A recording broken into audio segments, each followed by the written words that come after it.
আসসালামু আলাইকুম, আবারও স্বাগত একটি নতুন ভিডিওতে। আজকের ভিডিওতে আমরা কথা বলবো ট্রেডিং নিয়ে। ট্রেডিং কি, ট্রেডিং কিভাবে করলে আমরা লসের সম্মুখীন কম হব, সেই বিষয়গুলো নিয়ে আজকে আলোচনা করব। ভিডিওটি স্কিপ না করে দেখতে থাকুন।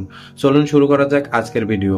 ট্রেডিং শুনলেই যেন মনে হয় দ্রুত টাকা আয়ের সুযোগ, কিন্তু আপনি কি জানেন এই একই পথে কত মানুষ প্রতিদিন হারিয়ে ফেলছে তাদের কষ্টের উপার্জিত টাকা? আজকের ভিডিওতে জানবো কিভাবে ট্রেডিং করতে গিয়ে ক্ষতি এড়ানো যায় এবং কিভাবে আপনি হতে পারেন একজন সচেতন ও নিরাপদ ট্রেডার। ট্রেডিং মানে অনেকের চোখে দ্রুত ধনী হওয়ার এক মোহময় রাস্তা। বিশেষ করে ফরেক্স, ক্রিপ্টোকারেন্সি বা স্টক মার্কেট। সবাই বলে আজ $1 ইনভেস্ট করো, কাল $10 উঠাইতে পারবা। কিন্তু বাস্তবতা কি এতটাই সহজ? এক গবেষণায় দেখা গেছে প্রায় 80% নতুন ট্রেডার প্রথম 6 মাসে ক্ষতিগ্রস্ত হয়, কারণ তারা শুধু লাভের দিকে তাকায়, ঝুঁকির দিকটা বোঝেই না। ট্রেডিংয়ে যেসব ভুলের কারণে মানুষ ক্ষতির সম্মুখীন হয় সেগুলো জানলেই আপনি অনেকটা নিরাপদ থাকতে পারেন এবং ভালোভাবে ট্রেডিং করতে পারেন। আসুন দেখে নিই সে ভুলগুলো কি কি। প্রথম ভুল, লোভ। অল্প সময়ে বড় লাভের আশায় বারবার ট্রেড করা একটি বড় ভুল। দ্বিতীয় ভুল, অভিজ্ঞতা ছাড়া লাইভ ট্রেড। ডেমো প্র্যাকটিস না করে সরাসরি টাকা দিয়ে শুরু করাটা একটা ভুল। ভুল ব্রোকার নির্বাচন করা। নকল বা অনুমোদনহীন ব্রোকারের মাধ্যমে টাকা ট্রান্সফার করা। চতুর্থ ভুল, স্টপ লস ব্যবহার না করা।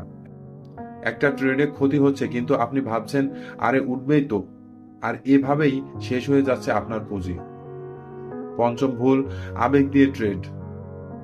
লস হলে রাগ করে আবার ইনভেস্ট করা বা লাভ হলে আরো লোভে পড়ে ভুল সিদ্ধান্ত নেওয়া। একটা প্রশ্ন থেকেই যায়, আপনি যদি নতুন হন তাহলে কি করা উচিত? ট্রেডিং শুরু করার আগে যেসব ধাপ আপনাকে অবশ্যই ফলো করতে হবে। প্রথম ধাপ, শিক্ষা গ্রহণ করুন। ইউটিউব, অনলাইন কোর্স, বই, যেখান থেকে পারেন আগে শিখুন। ডেমো অ্যাকাউন্ট খুলুন। কোনো রিয়েল মানি খরচ না করে প্র্যাকটিস করা সম্ভব, অন্তত 3 মাস প্র্যাকটিস করুন। ট্রেডিং প্ল্যান তৈরি করুন। কখন ট্রেড করবেন, কি পরিমাণ পুঁজি ব্যবহার করবেন, লস হলে কখন থামবেন, সবকিছু লিখে রাখুন। সাইকোলজি শিখুন। ট্রেডিং মানে শুধু ক্যান্ডেল দেখা নয়, নিজের আবেগ নিয়ন্ত্রণ করাও একটা বড় গেম। কিভাবে নিরাপদ ট্রেডার হবেন?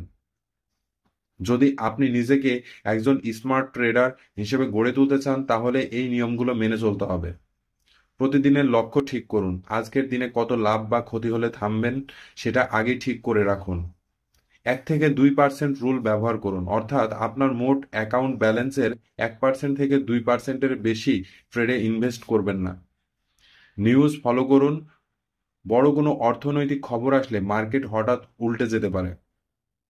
সময় নির্ধারণ করে ট্রেড করুন। সারাদিন মনোযোগ হারিয়ে না বসে থেকে নির্দিষ্ট সময় ধরে মনোযোগ দিয়ে ট্রেড করুন। এটি জুয়া খেলা নয়, বিজনেস ভাবুন। লস হলে হার মানবেন না, আর প্রফিট হলে অহংকার করবেন না। এটা একটা বিজনেস পলিসি। আপনি কি স্ক্যামে পড়েছেন বা এই সময় কি করবেন? অনেকেই ফেসবুকে বা ইউটিউবে আকর্ষণীয় প্রফিট দেখিয়ে আপনাকে ইনভেস্ট করতে বলে। তারা বলে আমার সাথে এত টাকা ইনভেস্ট করো, আমি ডাবল করে দেব। এই সকল কথাগুলো সবই ধোঁকাবাজি। এসব ধোঁকায় পড়বেন না।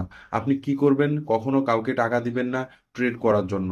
নিজে নিজে শিখুন, নিজে নিজে ট্রেড করুন। ব্রোকার রেগুলেশন চেক করুন, অসৎ মানুষদের থেকে দূরে থাকুন। ট্রেডিং হতে পারে আপনার অতিরিক্ত আয়ের উৎস, কিন্তু শুধুই যদি আপনি জানেন কি করতে চাচ্ছেন। শেয়ার বাজার হোক, ফরেক্স হোক, ক্রিপ্টো হোক, আবেগ নয়, দরকার জ্ঞান ও ধৈর্য।